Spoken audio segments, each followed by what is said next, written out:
Hello everyone, আসসালামু আলাইকুম। আজকে বাসার আরেকটা পার্ট সুন্দর করে ডিজাইন করেছি, ডেকোরেশন করেছি, তো সেটাই আপনাদের সাথে শেয়ার করব। আপনারা অলরেডি কালকে আমার এই পার্সেল আনপ্যাকের ভিডিও দেখে ফেলেছেন, সো সেইটাই আজকে আমি ডেকোরেশন করব। আর কিছুদিন আগে আমি নৈপুণ্য থেকে এই কি যেন বলে ল্যাম্পের হোল্ডার আর কি নিয়েছিলাম। আমার যে আগে একটা পুরাতন ল্যাম্প ছিল সেটার উপরের যে টুপিটা না, ওইটা অনেক ওল্ড হয়ে গিয়েছে। এই যে এটা অনেক ওল্ড হয়ে গিয়েছে। আই থিঙ্ক যারা আমার পেজ সবসময় ফলো করেন তারা আমার এই ল্যাম্পটা অনেকেই দেখেছেন অনেক ভিডিওতে। তো এইটাই চেঞ্জ করব। এই ল্যাম্পগুলোর সুবিধা কি যে একটা নষ্ট হয়ে গেলে বা একটু ময়লা হয়ে গেলে চাইলে আবার চেঞ্জ করা যায়, তো এটা ওয়াশ করলে আবার ঠিক হয়ে যাবে।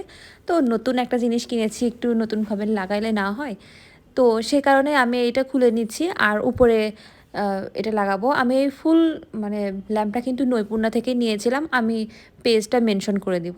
তো এই যে এটা আমি সেট করে নিচ্ছি, এটা একটা রোজ ফ্লাওয়ারের খুব সুন্দর একটা ভাইব দিচ্ছে। আমার এই সোফাটার সাথে খুব সুন্দর একটা মানানসই হয়েছে, দেখতে খুব সুন্দর লাগছে। তো এই তো আমি হচ্ছে বাল্বটাও লাগিয়ে নিলাম। আর তারপরে আমি হচ্ছে এই আমার ডিভানটার সাথে একটা আর্টিফিশিয়াল ট্রি দিব, মানে একটু গর্জিয়াস, একটু সুন্দর লুক করার জন্য আর কি। এই তো এটা আমার আগে থেকেই বাসাতে ছিল।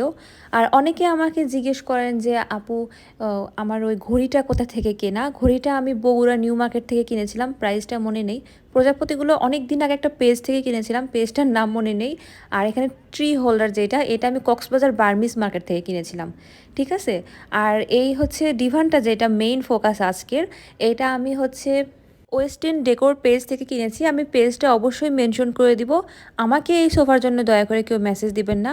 যা জানার আছে প্রাইস ডিটেলস আপনারাও তাদের পেজে আস্ক করবেন। অনেকেই দেখছি আমাকে আস্ক করে, তো এটা ওই পেজে আস্ক করবেন।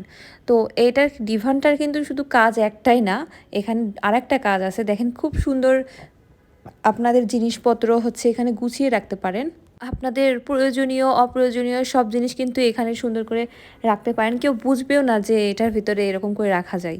খুব প্রয়োজনীয় একটা জিনিস। এটা কিন্তু অনেক সময় আবার জুতার রুমেও আপনারা রাখতে পারবেন। আর যেভাবে যার যেভাবে সাজাতে ইচ্ছা হয় আর কি, অথবা বেডের সাইডেও দিতে পারেন। তো আজকে এই পর্যন্তই। সবাই ভালো থাকবেন। আল্লাহ হাফিজ। কেমন লেগেছে সেটাও জানাবেন।